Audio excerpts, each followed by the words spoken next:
John, tell me about the, well, first of all, I got to ask you, doesn't this plastic melt when it starts up? Yeah, you know, surprisingly enough, and also if you notice, there's not a lot of electronics in this one. No. So, actually, what we like to do is we like to show everybody what's inside one of these, because one of the things that we always get with a tankless water heater is, you know, guys come in from just installing a tank, no electricity, you know, thermocouple, and away you go, really. Is the complexity of these, and we like to show off the fact that these things aren't actually that much different, really. When you come down to it, you have a gas valve, you know, burner assembly in here, ignition source, and then the big thing for us is the two heat exchangers. The fact that we're one of the only people out there now with a condensing water heater. Okay. So we have the wet recuperative section up here, which really reduces our flue gas temperature down to about 130 degrees, allows us to run in Schedule 40 PVC on the vent style, which is amazing for the installation. That is. How far can you go on the venting? 45 feet, 3 elbows, so you know, decent amount of room. That's on neat. These things. You know, and then we like to obviously polish up the brasswork for... Oh, it doesn't look like this all the time? Well, actually, all of these are insulated because they're cold, you know, but it looks nice, and, you know, it does. Like I say, we try to show off the fact that it is actually pretty simple inside. Yeah. What's the difference between these two? Capacity. This one is actually 199,000 BTUs. We do 180 and 199 in one chassis size. This is a 99 or a 120, so it's a smaller chassis.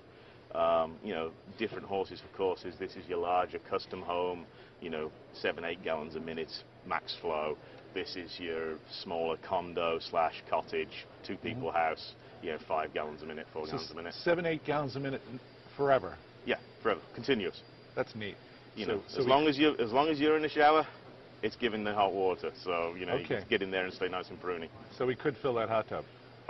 We would fill the hot tub and have some leftover for the shower afterwards. That's great. How much does it weigh? This one weighs about 45, 50 pounds. So easy to install. Easy to install. And the other thing that's neat with us is, because we always have an eye on the service guy, so many of these things get installed and nobody ever puts the isolation valve kits on them. So yeah. We actually provide the isolation kits. When you buy the unit, it comes with the isolation kit. Okay. So we try to make it a little easier on the service side for everybody. And you can get your hands in there. Well, I always ask that. Yeah, I mean, like, you know, the 120 is a little smaller, but the 180 and 199 certainly a lot of room to be able to maneuver inside there. The big thing that we're showing on this one is our new tandem controller, which is the little PC board right down here.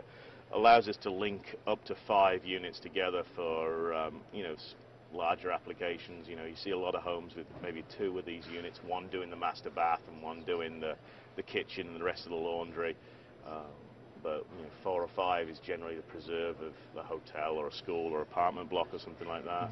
But the neat thing about ours is that you can hook up to 5 of these units together, and then you can hook up another 5 next door to it, and then the next door to it, and you can do it up to 125 units all linked together. So if you have a real big apartment or a housing complex, you could actually have banks and banks of these things in very small space.